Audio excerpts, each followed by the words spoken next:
Kabul bomb. Afghan leader condemns cowardly attack. Media playback is unsupported on your device. Media caption: a huge crater formed outside the German embassy in Kabul. President Ashraf Ghani of Afghanistan has condemned a massive bomb attack in the capital Kabul, which killed at least 90 people, as cowardly. A suicide attacker detonated a bomb hidden inside a tanker truck close to the heavily protected diplomatic area during the morning rush hour.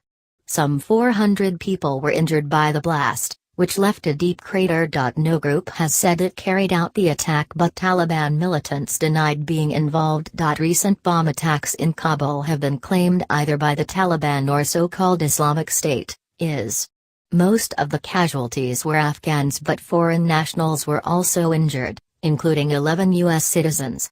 The bomb exploded close to the German embassy, where a number of staff were injured. Image copyright Reuters. Image caption: injured Afghans, some with blood on their faces, fled from the scene on Wednesday. Authorities in Germany postponed a deportation flight due to return failed Afghan asylum seekers, with a government source telling AFP news agency that diplomatic and consular staff had more important things to do than to deal with organizational matters so soon after the attack. Hell of losing loved ones in pictures. Kabul explosion. When and where did the attack take place? The bomb went off at about 8:20 local time, 3:50 GMT, near Zandbach Square, outside the Green Zone. Reports vary as to the kind of vehicle used to deliver the bomb, either a water or sewage tanker.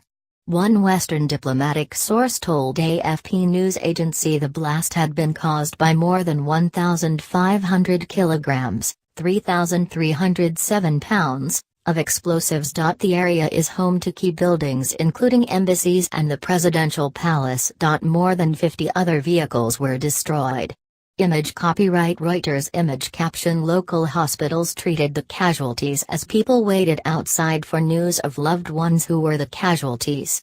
Many of the casualties appear to have been Afghan civilians on their way to work or school, and office workers in nearby buildings.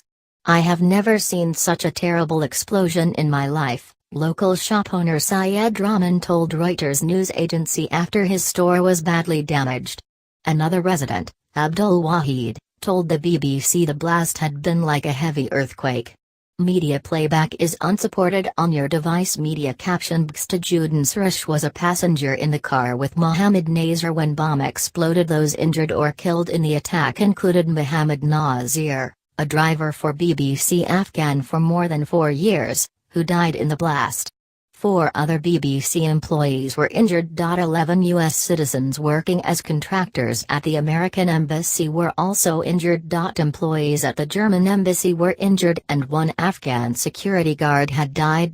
Aziz Naveen, a staff member of Afghanistan's Tolo news agency, was killed. A Tolo journalist also said some of the victims were from the Roshan mobile phone company, but this has not been confirmed. 2 Japanese embassy staff members were slightly wounded. Several countries including France and Turkey also reported damage to their embassy buildings. Mohammed Nazir. The BBC has been reacting to the death of its Kabul driver, Francesca Unsworth, BBC World Service Director. It is with great sadness that the BBC can confirm the death of BBC Afghan driver Mohammed Nazir following the vehicle bomb in Kabul earlier today, as he was driving journalist colleagues to the office. Mohammed Nazir worked as a driver for the BBC Afghan service for more than 4 years and was a popular colleague. He was in his late 30s and he leaves a young family. This is a devastating loss to the BBC and to Mohammed Nazir's friends and family. Tony Hall, BBC Director General: many of our staff face dangerous situations every day as they report from volatile areas around the world. It's testament to their bravery that we are able to provide trusted, impartial coverage, but consequences like this are devastating for us all. Our thoughts and prayers are with Mohammed's family and many friends at such a very sad time. Waeed Massoud, BBC Afghan Service: Mohammed Nazir was young. He was the father of 4 children and the only breadwinner in his family. He had a gentle smile and a warm personality. I knew Nazir for years and I worked with him most days of the week. BBC journalists, Support staff and visitors remember him as an honest and reliable person. Most colleagues deploying from Kabul to dangerous provinces would prefer to go with Nazir. Read Waid's tribute in full. Has Germany stopped deportations indefinitely? It appears not. AFP's source at the Interior Ministry said there would be no flights for a few days, but they would resume. Germany argues Afghanistan is a safe country for failed asylum seekers to return to, unlike Syria, for example. Chancellor Angela Merkel has condemned Wednesday's bombing, saying terrorism has no borders. Afghanistan's new great game. Can the Afghan military turn the tide? Image copyright AFP. Image caption. Afghans in Berlin protested against deportations outside the Afghan embassy on Wednesday. U.S. President Donald Trump has condemned the attack, which occurred during the holy month of Ramadan, underscoring the barbaric nature of the terrorists who are enemies of all civilized peoples, the White House said. Others including India, Pakistan and Pope Francis have also condemned the attack, with UN Secretary-General Antonio Guterres expressing abhorrence at the bombing. Who could have been behind the attack?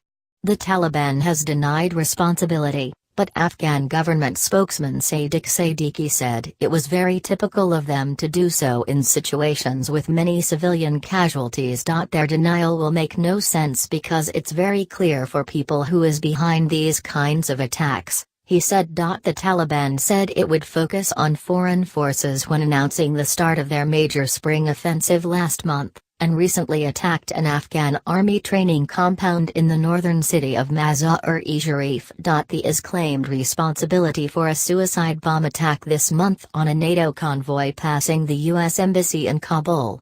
At least 8 civilians were killed.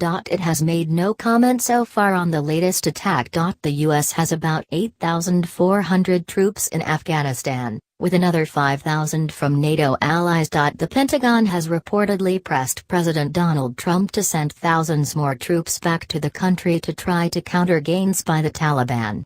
More than a third of Afghanistan is now said to be outside Afghan government control.